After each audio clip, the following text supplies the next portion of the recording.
Então é isso, Maria. Vamos lá, vamos de repente já começar a promoção literária. O que você acha? Vamos até porque estamos já com o nosso querido Renzo Mora aqui, que eu chamei ele hoje e disse: fique atento que nós temos mais livros seus para promocionar. E hoje chegou, olha que lindeza! O Rapaz, olha que livro Sinatra, lindo, o Homem e cara. a Música. Vou chamar para cá, Renzo Mora, vem conversar com a gente sobre essa obra. Que beleza! Cara, é uma coisa de luxo, né? De luxo, uma Bom edição dia, meus amores. maravilhosa. Edição Bom de luxo. Bom dia! dia, bom dia. Mafê, Olha só. como eu te falei hoje de manhã, tô muito feliz, porque meus livros estavam aí, tiveram o seu momento, estavam esquecidos e você tá resgatando. Eu fico numa alegria, não tenho nem como É muito agradecer. bom, cara. O Renzo, é uma leitura atemporal, né? Ela não está datada, né? Porque é uma história de um homem morto, então, quer dizer, não teve Sim, evolução de. A qualquer momento, esse livro é uma biografia do Sinatra absolutamente atual, não é isso? eu acho que sim. Esse livro, o que mais me orgulha nesse livro, Leandro, é o seguinte: o prefaciador do livro é o Roberto Quartim. O Roberto Quartim foi o produtor carioca, ele foi o dono da Forma, e ele foi o produtor do primeiro álbum do Jobim com o Sinatra. Daí eles foram para a casa do Sinatra enquanto eles estavam gravando o álbum, e o Sinatra deu para o Roberto Quartim a chave do cofre dele. Ou seja, ele autorizou o Quartim, na época um garoto de 20 e poucos anos, ele autorizou o Quartim a copiar tudo aquilo que ele havia feito, inclusive takes alternativos, gravações que não foram liberadas. Então, o Quartim era um dos maiores colecionadores do mundo do Sinatra. Tanto é que, quando ele morreu, a coleção dele foi mandada para Nancy Sinatra, que era amiga dele. A Nancy, inclusive, tinha dito que ia fazer um álbum com ele aqui no Brasil, de bossa nova. Acabou não acontecendo, mas a Nancy Sinatra falou: olha, fecha tudo que o Roberto tem e manda aqui para a gente toda a coleção dele. Então, ele tem a gravação no Maracanã, ele tinha gravações. Tanto é que dois álbuns mais recentes do Sinatra, um deles em Londres, outro deles em Jerusalém, foram feitos com a ajuda do Quartim. Se você pegar lá o crédito dos produtores, está lá a filha dele, não a Nancy, agora a cabeça não vai me ajudar, não a Nancy, mas a outra filha dele, e o Roberto Quartim. Por quê? Porque, veja que loucura, pegou fogo na coleção do Sinatra. Então, aquelas cópias do Sinatra são as únicas disponíveis no mundo. Então, Olha ter só. o prefácio do Roberto Quartim, para mim, foi um orgulho extraordinário.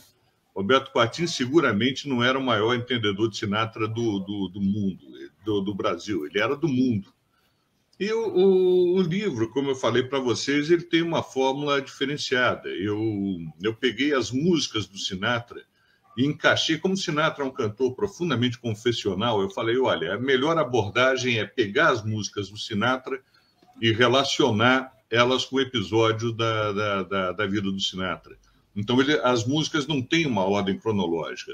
As músicas elas vão se adequando a momentos, a situações. É uma vida fascinante, né, Mafê? Você imagina um cara que um dia está convivendo com o Sam Giancana, que era um psicopata absoluto, o chefe da máfia de Chicago, no outro dia está convivendo com o presidente dos Estados Unidos. Então, é uma vida tão improvável que, se algum ficcionista escrevesse essa vida, ninguém ia publicar, porque é uma vida extremamente improvável. É uma vida assim, absolutamente inacreditável, a vida que o Sinatra teve. O poder que ele... Maravilhoso. E quem quiser saber mais, então, manda um superchat de R$ 50 ou mais para levar para casa Sinatra, O Homem e a Música, livro de Renzo Mora, com prefácio de Roberto Quartim. Muitas fotos também, né, Renzo? Bastante. Não, o livro foi muito bem produzido. E, particularmente, esse é meu livro mais pessoal. Quer dizer, é difícil, né, a gente dizer: olha, como mãe, o filho que eu mais gosto é esse. Mas acho que o Leandro também tem. A gente tem sempre aquele que é o... Tem. O meu é o Fragmentos da Grande Guerra, não é o Doce Carman, não, é o Fragmentos da Grande Guerra. Porque é um romance que eu me dediquei assim, sem muita preocupação, né? Mais por prazer do que por dever. Então, o meu preferido é o livro que eu escrevi sobre a Guerra do Paraguai. Agora, quanto tempo demorou para você fazer esse livro? A produção desse livro? Por incrível que pareça, não foi tão demorado, porque eu li, se você pegar a bibliografia do livro, tem dezenas de livros. Na verdade, eu não comecei a ler esses livros para escrever um livro. Eu escrevi porque eu queria desvendar por que a voz desse homem era tão importante na minha vida, por que esse homem escreveu a trilha sonora da minha vida. Então, eu comecei a ler por curiosidade. Daí, a hora que eu fui perceber, eu tinha tanto material, tanta informação acumulada sobre o Sinatra, eu falei, dá para fazer um livro a partir disso. É curioso, porque eu não sou maluco, não vou dizer que eu influenciei a biografia do Elton John, porque daí já é delírio. Mas o fato é que eu usei antes uma técnica que foi usada depois na biografia, na cinebiografia do Elton John, que é justamente isso, você colocar as músicas e relacionar as músicas com episódios da vida dele. Então, esse formato, na época, era um formato novo. Pode ser que alguém tenha usado antes, mas eu, que li muito sobre música, não lembro de alguém ter feito um livro que contasse a história de um personagem a partir das músicas que ele gravou. E o Sinatra, ele era muito confessional. O Sinatra, ele era um cara extremamente complicado. Ele, quando bebia, ficava extremamente violento, agressivo. E ele reconhecia que ele tinha uma série de defeitos, mas ele deu uma entrevista uma vez para Playboy dizendo o seguinte, olha, com todos os meus defeitos, eu tenho uma coisa que eu posso falar para vocês. Quando eu canto, eu sou sincero. E você, de fato, a própria Shirley MacLaine, que eu cito nesse livro, ela dizia o seguinte, olha, o Sinatra era um cara profundamente atormentado, era um maníaco depressivo, ele tinha problemas seríssimos de depressão, tentou se matar uma série de vezes, quando o romance dele com a Ava Gardner estava indo ladeira abaixo. Ele dizia, o único lugar onde esse homem se sente feliz, o único lugar onde esse homem se sente realizado é de smoking em cima de um palco. Esse é o lugar de paz desse homem. Ou seja, ele só conseguia encontrar um pouco de paz exercendo o ofício dele. Então, é um cara extremamente complicado. Não vou dizer que é um cara que eu gostaria de ter conhecido, porque se você desse o azar de pegar ele numa noite ruim, que ele tivesse bêbado, meu amigo, era uma encrenca brava. E tu vê quem desconhece a história dele, a sua imagem, a imagem vendida era de um homem elegante, de um homem contido, de um homem gentil, me parece, assim, né? Eu que não tinha conhecimento. De um homem com uma vida perfeita, né? Né? Era muito vendida essa imagem, assim, desse cara mais contido, mais... né? Diferente dessa figura que o Renzo nos mostra assim, e traz na biografia. Né? Ele era maníaco depressivo, Mafê, numa época em que não havia tratamento para esse distúrbio.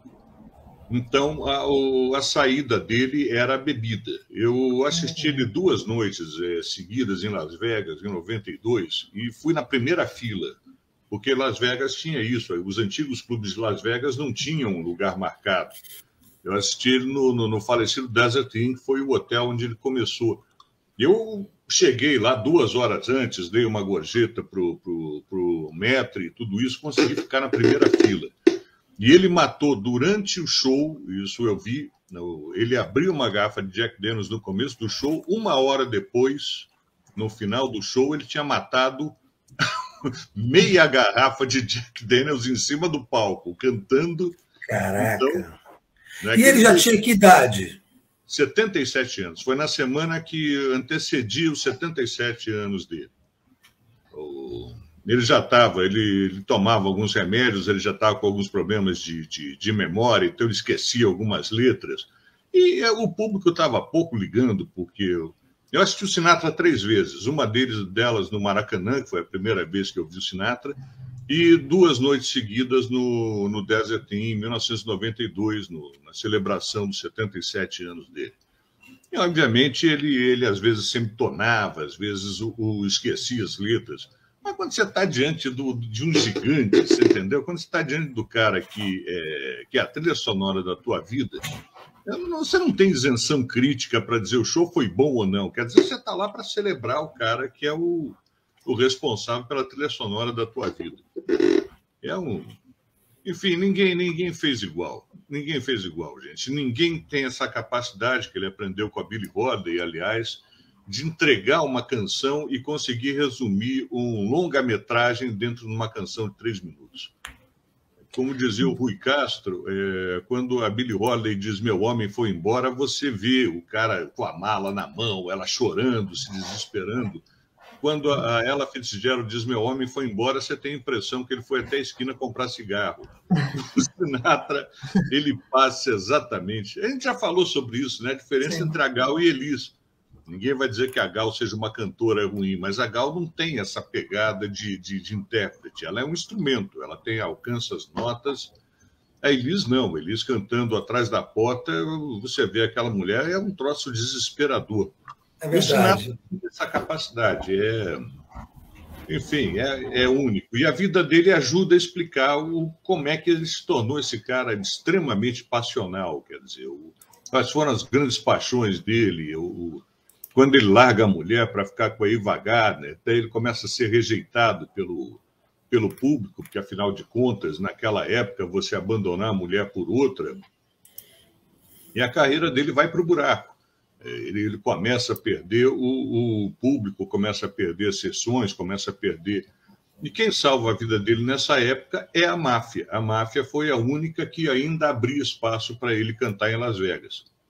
Então, foi uma fase extremamente difícil. E ele sai dessa fase, gente, quando ele ganha o Oscar por A um Passo da Eternidade. Que tem toda aquela discussão no Poderoso Chefão, se a máfia torceu o braço dos produtores para colocar o Sinatra nesse filme. E eu conto a história que a máfia não teve nada a ver com isso. Foi a Ava Gardner que falou. Ava Gardner tinha uma boca suja, né? Dizem que ela falava como marinheiro. A Ava Gardner. Tem um episódio que eu conto no livro, não sei se é adequado para esse horário, mas vou contar assim mesmo. Ela estava gravando Mogambo com o John Huston na África. Aí chega o governador da cidade, né? Aquele negócio todo formal, etc. E o John Huston tem a péssima ideia de mexer com a Ava Gardner na frente do comitê diplomático, tudo isso. Aí fala: "Ô, Ava, aproveita e conta aqui para o governador o que você vê naquele bostinha de 1,5 metro. E o Sinatra é baixinho, né? Ela falou: "Olha, eu vou te falar, o que você vê nesse bostinha aí de 60 quilos?" A Ava Gardner, que não deixava barato, dizia: "Olha, eu vou te falar o que acontece, o John Huston.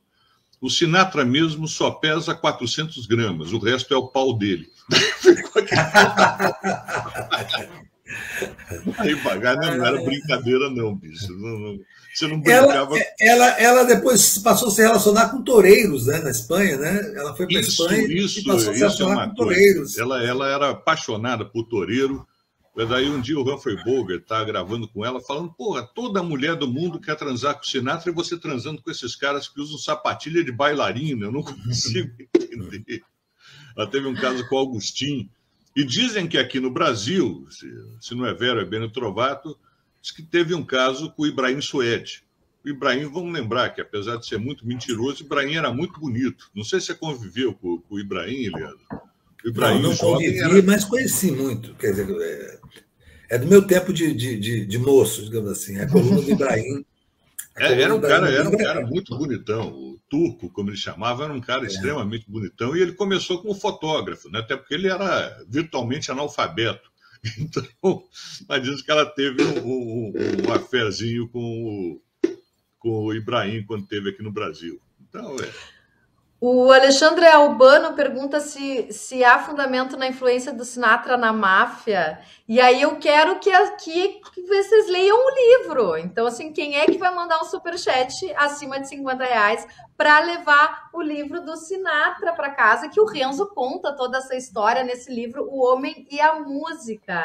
Bora lá, gente. E nós temos um outro livro aqui do Renzo hoje na nossa promoção literária também, que é o Cinema Falado. As melhores e as piores frases do cinema de todos os tempos. Olha que legal, que curioso. Eu que sou cinéfila, adorei esse aqui. Você sabe, Mafê, que esse livro é um livro absolutamente descomprometido, não é um livro que não é nenhuma obra-prima. Desculpa, mostra a capa aí pra gente. Aqui. As melhores e as piores frases do cinema de todos os tempos. Ah, que massa. Muito massa, gente. Eu sou cinéfila, adoro isso. E as cenas de filmes, as fotos sobre os filmes. E um livro despretensioso e que é fácil, uma leitura dinâmica, rápida, gostosa de fazer. Qual é a pior frase do cinema que está nesse livro?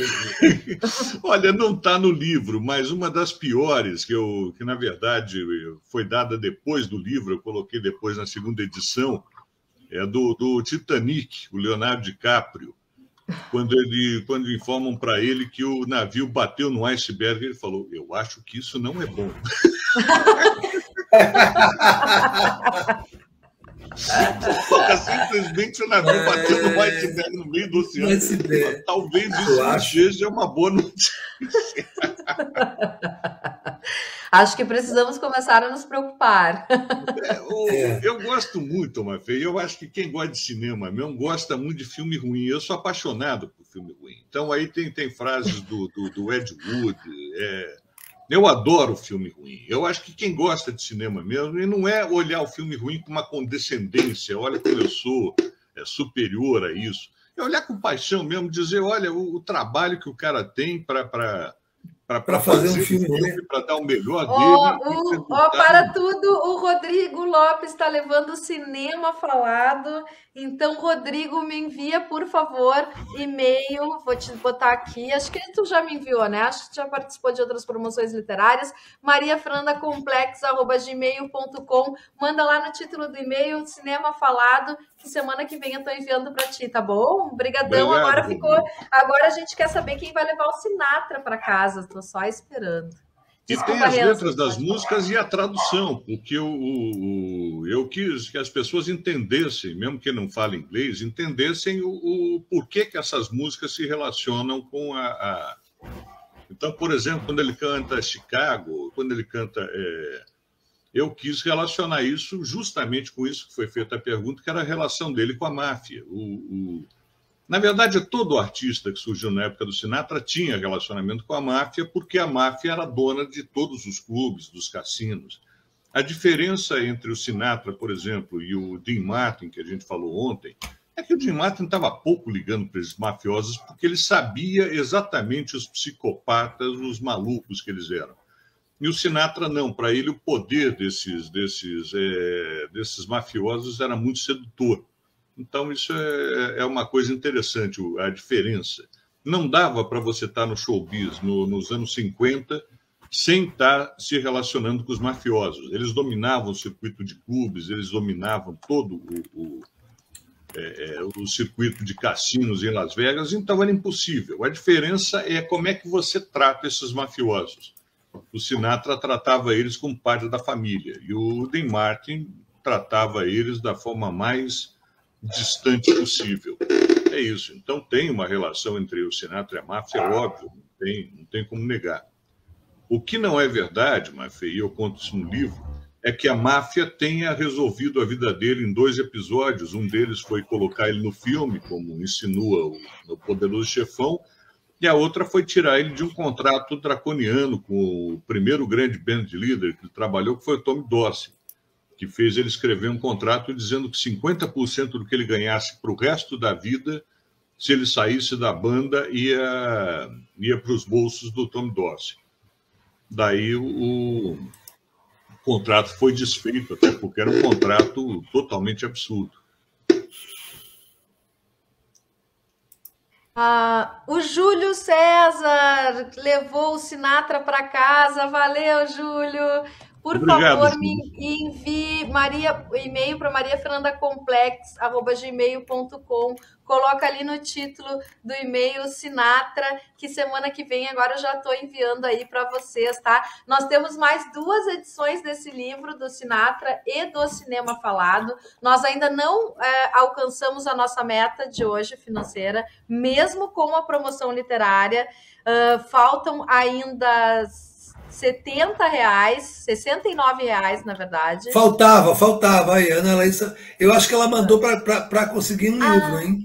Tá, tudo bem, ainda tenho. Qual que tu quer, Ana Larissa? Conta para nós. Tu vai querer ficar com o Cinema Falado ou com o Sinatra? Mande agora o cálice para sempre. Dou-lhe uma. Do Cinema Falado. Tem muito livro dos Estados Unidos que contava, que tinha frases de cinema, mas obviamente não tinha frases de cinema brasileiro, né? Então eu quis dar o meu filtro, trouxe frases do Pereio, como vocês sabem, eu acho que é o maior ator brasileiro. Qual é a frase do Pereio que você separou no livro? Qual é a frase do Pereio que você gosta?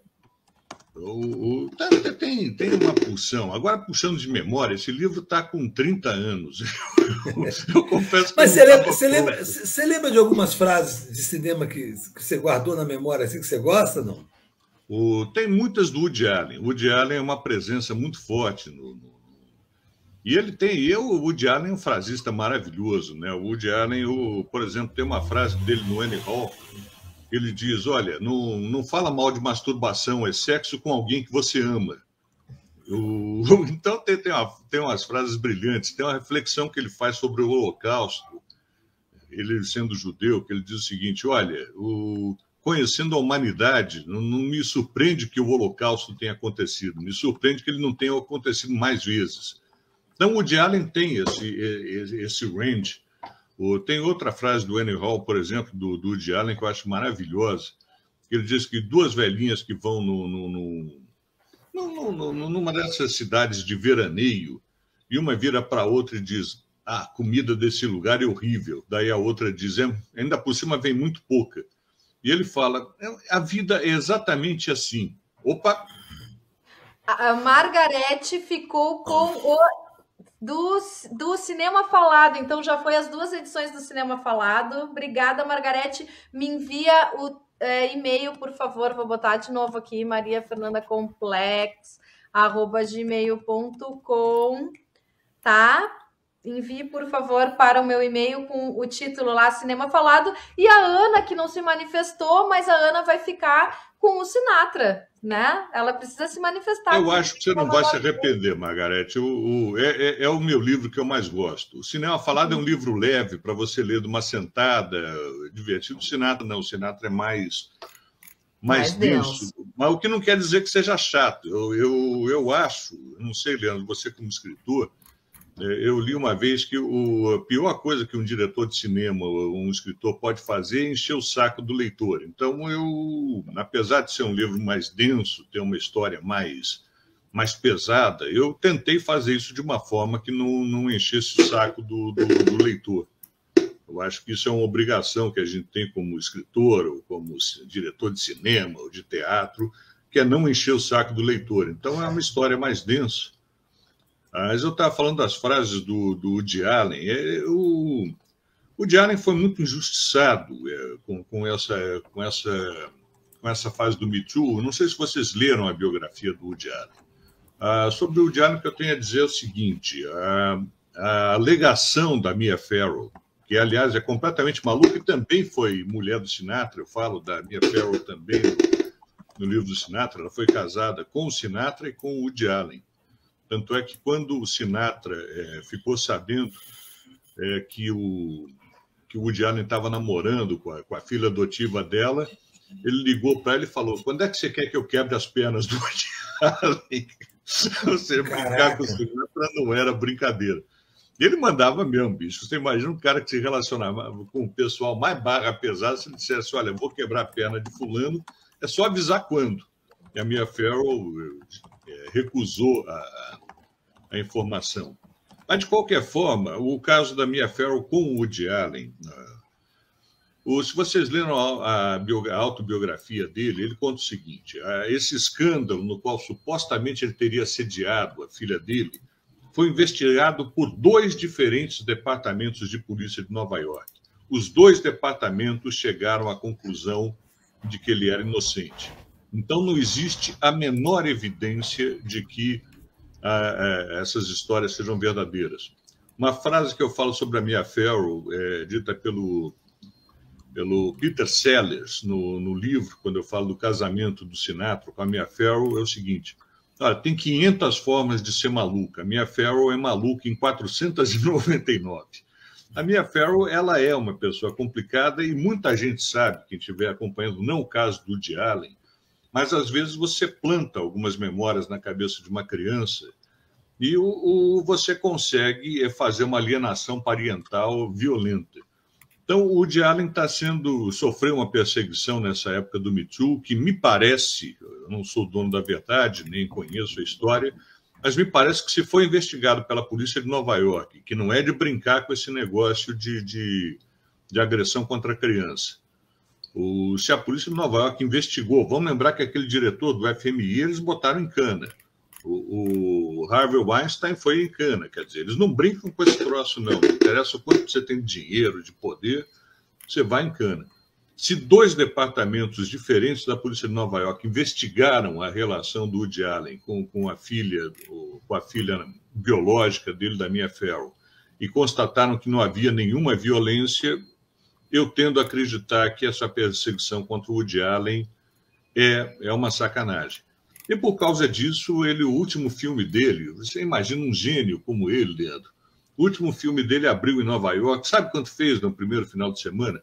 $2.500. Você imagina um cara que é um dos maiores cineastas do mundo, ele abre em Nova York, faz $2.500 de bilheteria. Ou seja, a Mia Farrow conseguiu efetivamente acabar com a imagem do Woody Allen. Eu lamento, e as pessoas vão encontrar muitas frases do Woody Allen nesse livro, porque eu acho um frasista maravilhoso.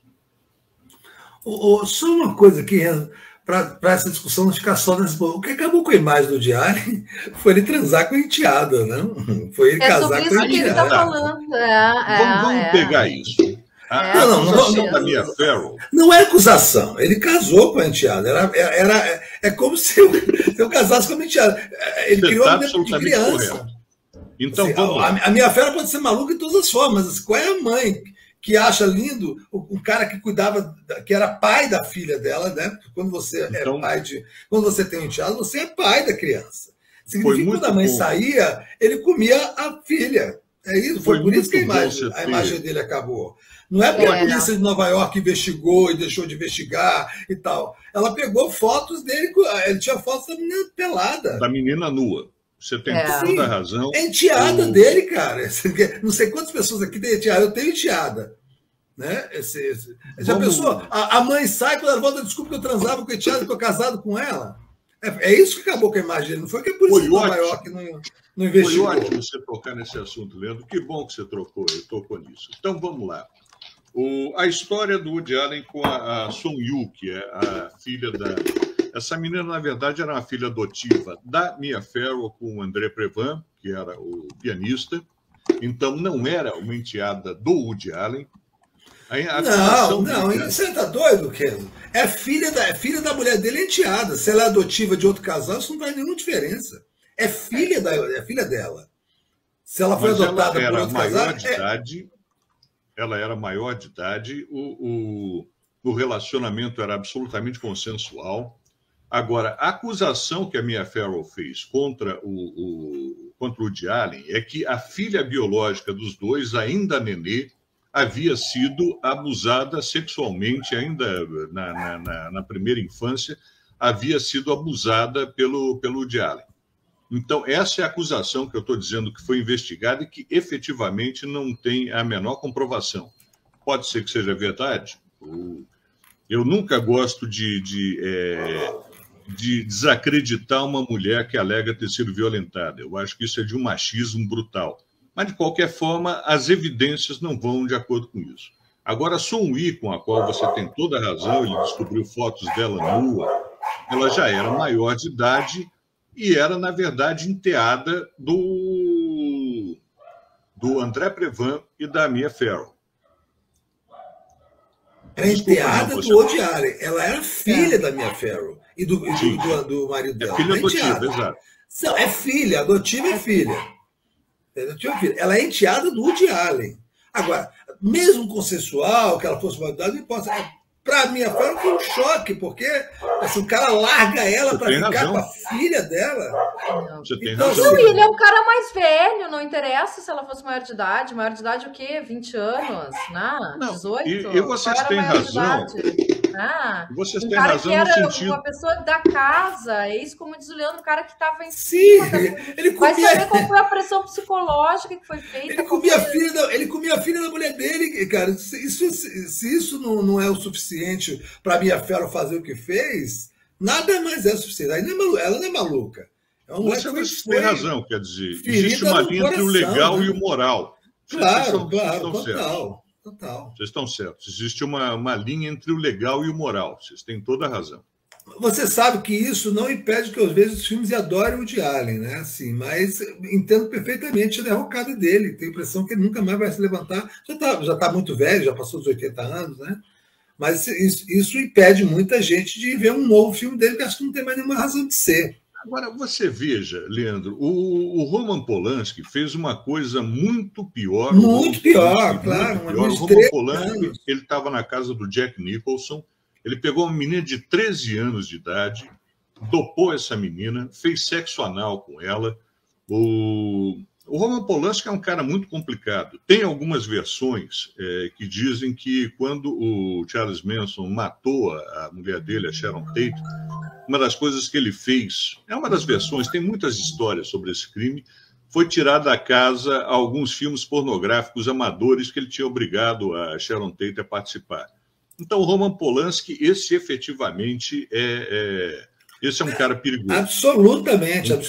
Mas uma coisa não justifica a outra de jeito nenhum, né? Não, mas o que eu digo é o seguinte, você veja que o Roman Polanski, embora não possa entrar nos Estados Unidos, se entrar é preso imediatamente, ele não teve uma derrocada na carreira como teve a do Woody Allen. É curioso isso. Eu não sei se a mentalidade europeia... Agora, não existe a menor dúvida de que o que o Woody Allen, vocês têm toda a razão, fez foi imoral. Agora, no caso do Polanski, foi um crime. Foi um crime, tá? Mas eu acho que aí a razão, o tipo de repercussão é por conta do tempo. Né? Quando houve o crime do Roman Polanski, primeiro que nem todo mundo sabia do crime, não havia redes sociais, não houve cobertura. Muita gente soube dessa história do Roman Polanski muitos anos depois. Aliás, tem gente que até hoje não sabe. Né? Assim, tem uma memória muito difusa sobre isso. O tempo, no tempo também desse crime não era tão escandaloso, havia um acobertamento natural desse tipo de coisa, principalmente em Hollywood. Né? Havia muitos outros casos de estupros de atrizes, estupros de adolescentes, todo tipo de bandalha, né? Você sabe disso mais do que eu. De uns anos para cá, isso passou a não ter mais nenhum tipo de acobertamento, e aí os casos surgiram. Olha, quantos anos aquele homem, como é que tem 100 estupros nas costas? O Harvey Weinstein. Não, o outro negro, comediante. O Bill Cosby, você tem toda a razão. Bill Cosby? Mais de 100 estupros ele está sendo acusado. Cara, assim, ele estuprava mulheres desde os anos 60. Ele era tão maluco, o Bill Cosby. Deixa eu só contar uma história. A tara do Bill Cosby era o seguinte: ele dopava as mulheres com aquela droga do estupro, então as mulheres ficavam desmaiadas e ele estuprava as mulheres desmaiadas. Ele era tão maluco, Leandro, que ele fazia isso até com mulheres que estavam dispostas a fazer sexo com ele. Ou seja, ao invés de ter um sexo convencional, ele preferia dopar as mulheres e fazer sexo com elas desacordadas. É um louco, é um pervertido. Você tem toda a razão. Você tem o Bill Cosby. Agora, o que é curioso na história do Harvey Weinstein é que uma das pessoas que ajudou a desvendar esse crime foi o Rowan Farrow, que é justamente o filho do Woody Allen com a Você sabe quem foi atrás dessa história, quem levantou, de escrever um livro chamado Operação Abafa, foi o Rowan Farrow, que era filho do Woody Allen com a Mia Farrow, e que odeia o pai, não fala com o pai em nenhuma circunstância, acha o pai uma figura odiosa, ele não mantém nenhum tipo de relacionamento com o pai, nem ele, nem a irmã, que em tese foi violentada. Eles não mantêm. Pois é isso. Então, assim, é uma figura que deve ser asquerosa no ponto de vista de convívio pessoal, com certeza. Quando os filhos odeiam os pais, é sinal de que alguma coisa está errada. Né? Pode ter havido alienação parental, claro, sempre pode. Esse ódio, às vezes, é fruto, quase que sempre, né, tem alguma relação, mas você é filho do Woody Allen, você pode ter tantos benefícios sendo filho do Woody Allen, que a opção por odiá-lo é uma opção bastante dura, né? Bastante estranha, na verdade. Né? Alguém está falando que ele é filho do Sinatra também? A minha tem um filho com o Sinatra também? Não, essa história é ótima. Essa história não está no livro, mas eu posso contar. De fato, o garoto é a cara do Sinatra. Não sei por quê. O filho do Woody Allen. O garoto o Rowan Farrow é a cara do Sinatra. Tem olho azul, é a cara do Sinatra. E daí eu fui estudar para ver esse negócio. As pessoas que conhecem bem o Sinatra dizem o seguinte: nessa época em que o Rowan Farrow foi gerado, ou seja, 9 meses antes do nascimento dele, o Sinatra estava com aquele saco de colostomia. E ele não chegou a encontrar nenhuma vez com a Mia Farrow. Então, as pessoas que conhecem desmentem. Mas a Mia Farrow falou isso para sacanear o Woody Allen. Falou, olha, muito possivelmente ele nem é filho do Woody Allen, deve ser filho do Sinatra. E, por coincidência, o garoto é a cara do Sinatra. O olho azul, todos os traços dele, se você pegar o Sinatra na mesma idade que ele, são muito parecidos. Mas aquilo que eu descobri, que não está no livro, porque essa história surgiu há pouco tempo, é que ele não é filho do Sinatra, não. A Mia Farrow fez isso para espezinhar o Woody Allen. Não é, ele é filho do Woody Allen com a Farrow mesmo. Não, eu estou vendo a foto. Não, o cara é filho do Sinatra. É a cara dele, né? É uma coisa... Não pode ser. Deixa eu botar aqui. O cara é o Sinatra, tá louco? É um rapaz lindo, não tem nada a ver com o Woody Allen. Deixa eu ver aqui. Olha aqui, deixa eu botar aqui, compartilhar a tela. Que figura, hein, cara? E o garoto é gay, ele enfrentou muitas dificuldades para essa investigação dele. Não é a cara do Sinatra, fala a verdade. É a cara do Sinatra, cara. Um rapaz lindo, a cara do Sinatra, mas não tem nada a ver com o Woody Allen. O garoto é gay, o que já implica em dificuldades. E ele foi tremendamente perseguido quando ele começou a correr atrás do Einstein. As pessoas não queriam publicar a reportagem dele. Esse garoto ele segurou uma barra violenta para publicar. Ele começou a escrever para a Vanity Fair sobre esses casos de estupro envolvendo o Harvey Weinstein, e ninguém tinha coragem de publicar, ninguém tinha coragem de ir adiante com a história. Mas é para ficar com a pulga atrás da orelha. A única coisa que eu digo é isso, quer dizer, quem conhece o Sinatra e sabe a situação que ele vivia quando o garoto foi concebido, diz que ele não tem nada a ver com essa história. Mas a resposta do garoto foi muito divertida. Ele falou, olha, qualquer um de nós pode ser filho do Sinatra, com um monte de mulher que o Sinatra namorou na vida dele, qualquer um de nós pode ser. É verdade. Mas nesse caso é muito parecido, né? É muito parecido. Nesse caso é muito parecido. Lembra do Boechat, quando saiu essa declaração, que ele ligou para a mãe dele na Argentina e falou, mãe, eu sou filho do Sinatra. Ela deu uma bronca nele e falou, não, teu pai era um mau caráter, mas não era tanto contra o Sinatra. Ai, gente, tá certo. Mas, enfim, é isso. Vamos fazer as contas agora aqui, Mafê. Quantos membros a gente tem? Faltam 2 membros para nós batermos a nossa meta, e a nossa meta financeira foi ultrapassada graças à promoção literária. Um sucesso. 4 livros do Renzo saíram assim, ó. Pá! Né? E ontem a gente promoveu mais 2, então foram 6 livros do Renzo Mora nessa nossa promoção literária. Operação Desencalhe. Maravilhosa, eu adoro. O sebo é isso. É muito Eu tenho bom. agradecido muito ao Mafê, porque esses livros eles tiveram o momento deles e, obviamente, como todo livro, ele vai sendo esquecido. Então, eu tenho enchido o saco da Mafê, eu todo dia mando 10 WhatsApps para ela, ela já deve estar de saco cheio, ela vai me bloquear daqui a pouco, dizendo: Mafê, obrigado pelo carinho que você está dando para os meus livros. Não tem como a gente agradecer quando o filho da gente é lembrado. Obrigado mesmo, Mafê. Não tenho palavras para te agradecer. Não me bloqueia, não. Eu vou parar de te...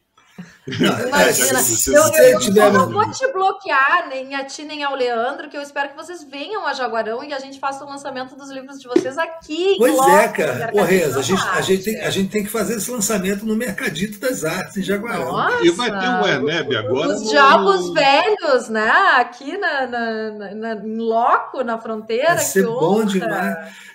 Tem festival de inverno aí em Jaguarão? Tem festival de inverno, de música, essas coisas, não? Não, tem muito inverno o festival, não tem. Não deve ter festival de verão em Jaguarão, né? Porque não deve ter verão. Não, parece que é quente, né, o verão?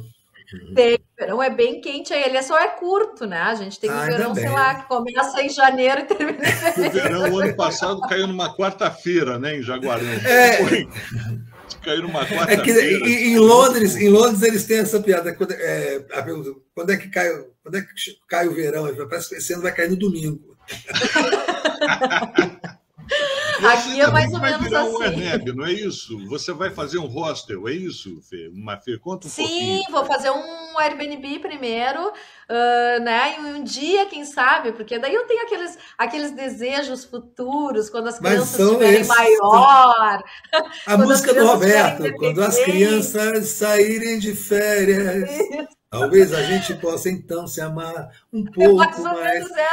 Ô, Renzo, deixa eu perguntar uma coisa para o Renzo, que é da minha geração. Renzo, você já ouviu essas músicas, né? Essa música, quando as crianças... Sim. O que você entende? Eu entendia, quando era criança, olha só o que a pessoa...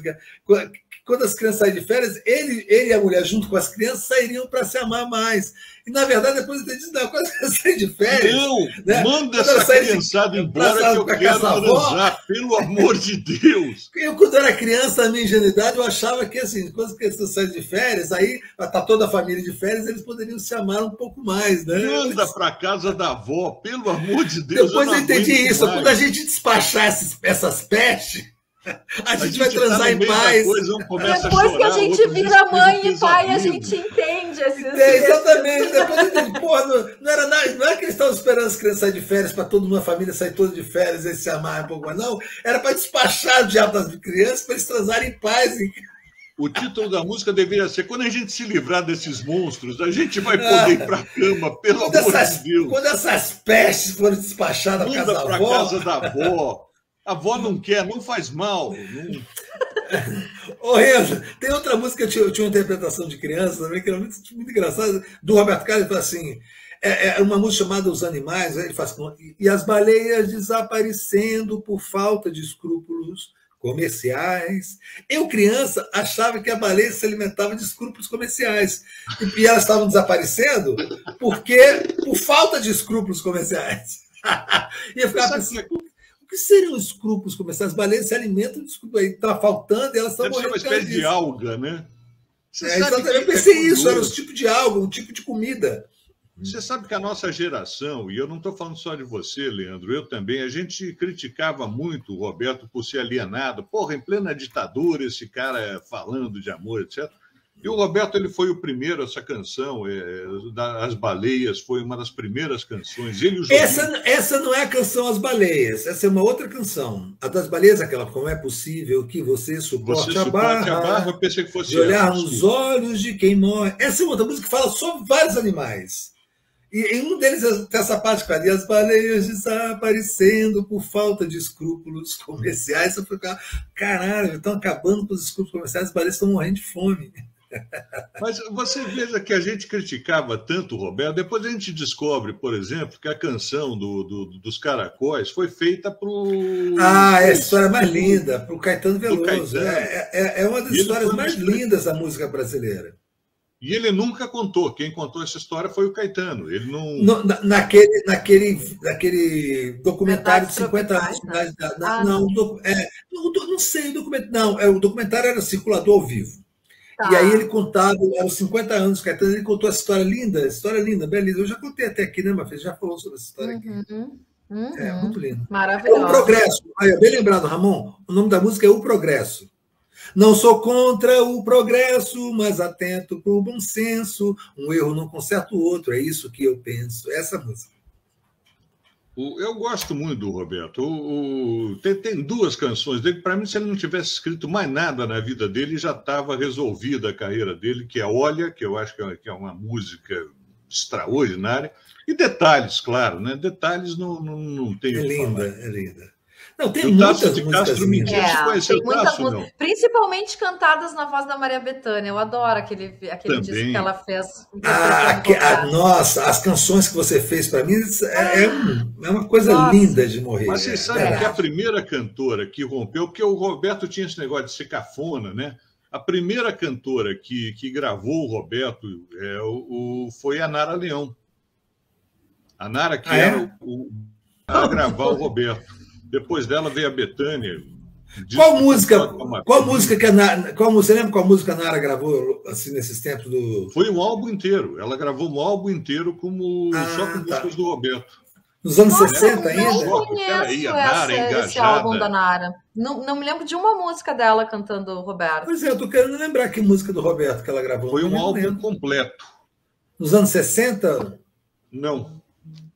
Deixa eu descobrir aqui. Os anos 70. Já tem resposta. Vamos enrolando aí enquanto eu. Tá.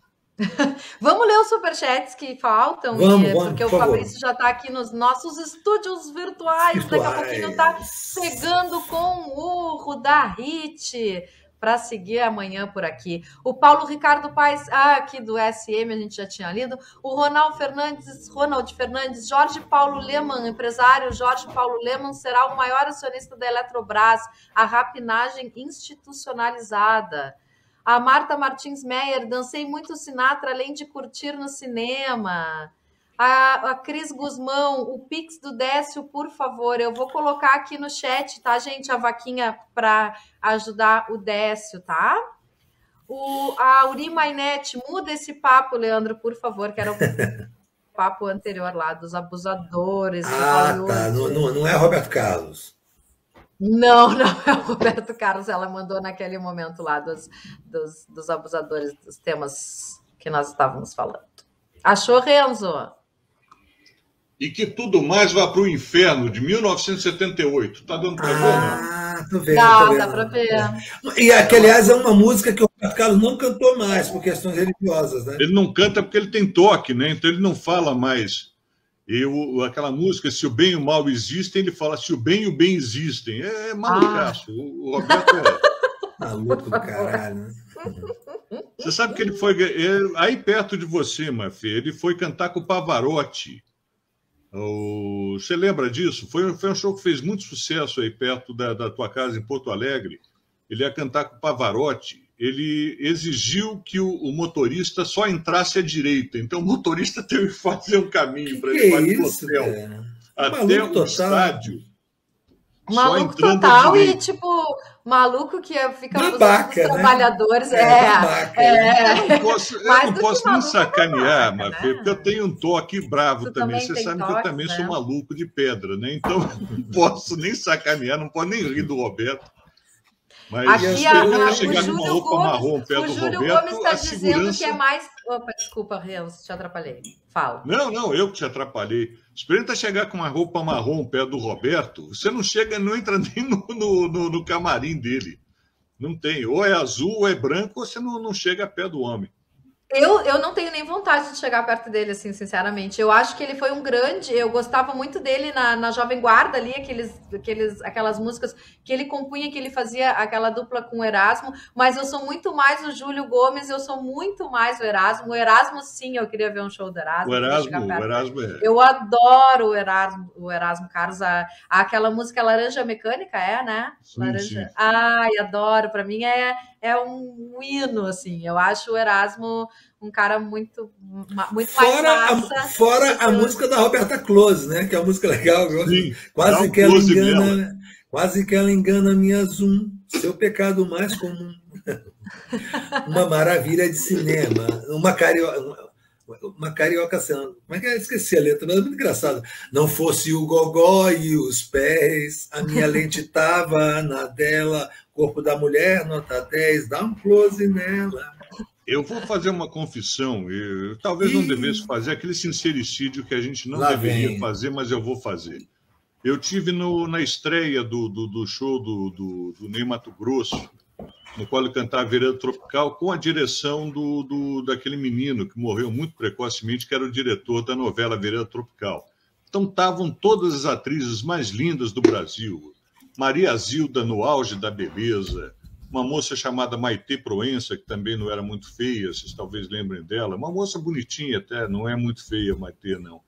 Enfim, todas as atrizes mais lindas do Brasil. Meus amigos, a hora que entra uma moça chamada Roberta Close, 2 metros de altura, parou o circo voador, foi lá no circo voador no Rio. Meus amigos, que pedrada, não tinha quem competisse, não. Então, se o Erasmo entrou nessa... O diretor Jorge Fernando, não era? O Jorge Fernando, obrigado por me lembrar. Jorginho Fernando dirigia a novela e dirigia o show do Ney no Circo Voador. Cara talentosíssimo, né, Jorge Fernando? Um cara... Foi ator também, trabalhou muito com ator também, né? Uhum. Era muito. Nessa novela tinha esse Mário Gomes, esse idiota que fez um boletim de ocorrência na polícia no Rio, porque uma professora do filho dele colocou um meme daquele bandido bom, bandido morto, que é uma foto de Jesus Cristo, um meme, ela querendo explicar a dinâmica da linguagem, né, discurso, análise de discurso, e o cara se sentiu ofendido porque confundiram Cristo com bandido. Foi na polícia, cara, fez um boletim de ocorrência, esse imbecil, esse Mário Gomes. Que coisa. Você que sabe todos os bastidores, qual que é a veracidade ou não daquela história do Mário Cenourinha, né? Foi sacanagem do Daniel Filho, é verdade? Nenhuma. A história é a seguinte. Podemos fazer a sessão contigo aqui, então vamos fazer a sessão contigo. O Mário Gomes começou a namorar com a Beth Faria. E vamos lembrar que o Mário Gomes, antes de virar esse escroto, era um cara, ele fez quem tem... Greta Garbo, quem diria, acabou no Irajá. Com o Raul Cortez. Quem tem medo de Virgínia Woolf. Ele era um ator, ele era um ator para frente, era um ator, enfim, como era a maior parte dos atores daquela geração, a própria Regina Duarte, a gente não sabe o que acontece com a cabeça dessas pessoas. E ele começou a namorar com a mulher do diretor do Daniel Filho. O Daniel Filho, obviamente, não ficou muito feliz quando viu que tinha um atorzinho namorando com a mulher dele. Daí ele e o Carlos Imperial inventaram essa história de que ele tinha ido parar no hospital para tirar uma cenoura de dentro dele. Não vou dizer como é que a cenoura foi parar dentro dele. Mas não faz o menor sentido. Agora, essa história abalou muito a carreira dele. Para você ter uma ideia, a Globo parou de fazer externa, porque toda vez que ele ia gravar uma externa, o pessoal ficava chamando ele de perna longa. Porra, bicho, foi uma porrada. Cenoura, né? Virou Mário Cenourinha, Mário Cenoura, né? Foi uma porrada, e foi uma porrada baixíssima, né? Vamos concordar que a gente pode fake news da pior qualidade, né? Da mais grave, isso destrói a carreira de um cara. Eu fui ver há pouco tempo atrás, ele estava vendendo coco na praia, quer dizer, é bravo isso, não é? Enfim, nada perdoa o fato de ele ter virado esse fascista idiota, como nada perdoa a Regina Duarte por ter virado o que virou, mas, de qualquer forma, é um golpe muito baixo. Então é isso. Vendemos todos os livros de Renzo Mora. Eu só quero fazer uma errata aqui, que nós dissemos que eu disse, ainda bem que o Ramon me corrigiu, o nome da música do Erasmo que eu amo não é Laranja Mecânica. Cachaça. Mecânica. É o filme do Kubrick. Tá certo, do Kubrick, né? Mas eu entrei nessa, eu também pensei que fosse Laranja Mecânica. Eu concordei com a maior convicção, eu também. Opa! É Cachaça Mecânica o nome da música.